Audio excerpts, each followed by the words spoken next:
මගේ නම සෝමලතා 27 වෙනිදා රෑ මේ ඇල මේ මගේ බැම්මට උඩින් ගියේ. එදා රෑ අපි ඔක්කොම පැනලා ගියා මේ නංගිලා යට වුණා. ඒගොල්ලෝ පහුවදා උදේ ගොඩ ගත්තා. අර නංගිලාව එදා රෑම ගත්තා. එක දෙමළ පිරිමි ළමෙක් ඇවිල්ලා. ඊට පස්සේ ලොකු සද්දයක් නේ ආවේ. ඒ සද්දේදී අපි දන්නේ ලයිට් නේ වතුර එනවාද කියලාත් අපිට පේන්නේ නැහැ. මේ ගෙදර මල්ලි නංගිගේ මහත්තයා වල්ලායි ටෝච් එක ගන්න අපි දැක්කා මේ උඩින් වතුර යනවා. අපි දෙන්නත් ඒ ආර දන්නේ සමහරව ඇවිදින්නත් බෑ. අපි දෙන්න පැනගෙන එයත් අල්ලගෙන මම උඩට දිවුවා. උඩ ගෙදරකට ගියා. ඔක්කොමල්ලා එහෙම තමයි ගියේ. පවුලි 4 දෙනාම අපි 4 දෙනෙක් ඉන්නවා. ඊට පස්සේ දැන් මෙහෙම දැන් ඒ ටික නම් ඉවරයි කියන්නකෝ. දැන් වතුරත් බහැලා ඇල ගාවින් දැන් අදත් මහත්තයා වැස්සොත් දැන් ඇල යන්නේ අපේ උඩින්. කවදා හරි ඇල උතුරනවනේ හැමදාම උතුරනවනේ වැසක් ආවොත්.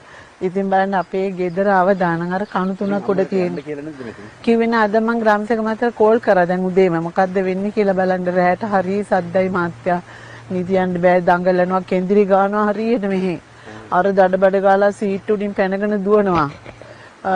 පූසෝ පනින හෝ ගාලා කෑ ගහන පොර කාගෙන යක්කු වාගේ. එතකොට මම පිරිත් කියන ඇඳ උඩ ඉඳගෙන ඒ සනිකව නැති වෙනවා. එතකොට මට හොඳටම තේරෙනවා මේ පූසෝ නෙවෙයි කියලා. හොඳට දන්නවා. මම පිරිත් කියන පටන් ගන්නකොටම ඒ සද්ද ඔක්කොම නැතුව යනවා මට. මම ඒකෙන් හොඳටම දන්න මේ තියෙන අහල පහල තියෙන මොකක් හරි මට තියෙන්නේ මේ ගෙදරට කියලා. මට ඉන්න බෑ මහත්තයා. හරි අමාරුයි. මේ මට මෙතනින් යන්න කොහට හරි මොනාරි කීයක් හරි ලැබෙනවා නම් පොඩි කාමරයක් හරි ගහගන්න අපිට නේ උඩට වෙන්න ඉන්න පුළුවන්. මේ අපේ අර නංගි ගහගෙන ඉන්නේ දැන්. මේ දැන් මෙතන දෙකක් තියෙනවා අතන එකක් තියෙනවා මේ අතක් මේ තිබ්බ කකුලක් ඒක බල්ලෝ ඇදන් ගිහිල්ලා. ඒ බොඩි එක යට ඇති. අතන තව එකක් තියෙනවා දැන් 10 දවසකටත් වැඩි. ඒක අර තියෙන ඒක වහලා තියෙන ඒ බල්ලෝ ඇවිල්ලා අදිනවා. ඊට පස්සේ ග්‍රාමසේක මහත්තයා කවුරු හරි එවලා පස් දාලා වහනවා. එවනවා යා කවුරු හරි ළමයි දෙන්නෙක් එවලා ඔය ඊයේ පෙරේදත් වහලා ආශ්චර්ය මේව බල අදින්න එපා කියන්නේකෝ කාටවත් මොකද මිනිස්සු ගොඩ දාලා අරන් යන්නේ නැහැ දාලා යනවා. ඒකින්ද ඉතින් මට බයයි මං තනියම ඉන්නේ. මම කොළඹ තමයි ওই ගෙදරක ඇඳුම් මාලා මේ ජීවත් වුනේ මට රස්සාවක් කරන්න බෑ. අවුරුදු 6ක් වෙනවා දැන්. ඉතින් මට රස්සාවට යන්නත් ඉදියන්නේ නැහැ මහත්තයා. මොකද මේ ආයි වතුරක් ආවොත් මේ මනස කකුලුත් අමාරුයි කවුරුත් ආලපාල නැහනේ. තනියම ඉන්නේ. ඇදගෙනවත් යයි වතුරට. මම ඒකින්ද අද ග්‍රාමසේක මහත්තයාට කතා කරලා කිව්වා මොකද කරන්න කියලා. ඔතකොට කිව්වා ඉන්න පොඩ්ඩක් මේ RM එකෙන්ද කොහෙද? හරි MBR එකකින් එනවා. ඒ ආපු ගමන මම එක්කන් එන්නම්. ඒ ආවට පස්සේ මොකද කියන්නේ කියලා බලලා තීරණයක් ගන්නම් කිව්වා. එතකම් පොඩ්ඩක් ඉන්න කිව්වා. මං අද ගත්තේ ඊයර මට එපාම වුණා නිදියන්න ගිහලා ඇහැරිලාම හිටියේ. මේ සද්ද කියන්නේ මගේ ගේ ළඟින් දුවනවා. හොරුණක් නෙවෙයි.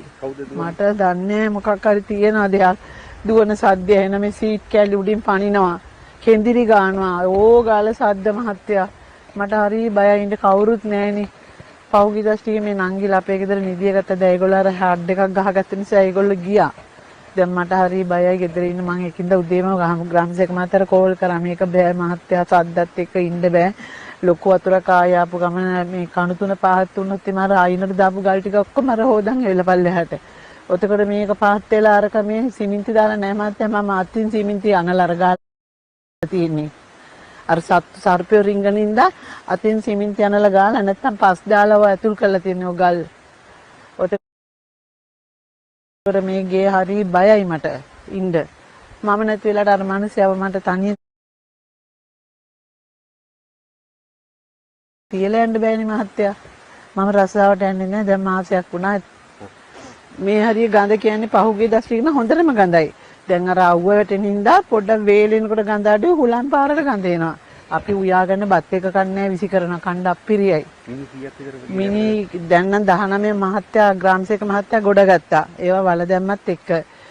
දැන් තාත්තනේ මිනිහක් තියෙනවා මෙතන අර මම නම් බලන්ඩාත් ආවේ නෑ අර ළමයක් වදා බිනි දෙකක් තියෙනවා කියලා ඊයේ ඉඳලා අර මහත්තයෙක් ආවා ඒ මහත්තයාට පෙන්නවුවා ඒගොල්ලෝ ඇවිල්ලා පෙන්නලා මේකෙන් ග්‍රාමසේක මහත්තයා මගෙන් අහුවා ඔයා දැක්කද මේවා කියලා දුවදී මෙහෙම තියෙනවා කියන මං කිව්වා මහත්තයා මම නම් ගියේ නෑ සුනාමි ගෙදර ළමයා ඇවිල්ලා ඊයේ මහත්තුරු වගේක් ආවා ඒගොල්ලන්ට පෙන්නුවා කිව්වා මම දැක්කද කියලා මං කිව්වා මං දැක්කේ නෑ කියන මං යන්නේ මෙහාට මේ දැනුයි ආවේ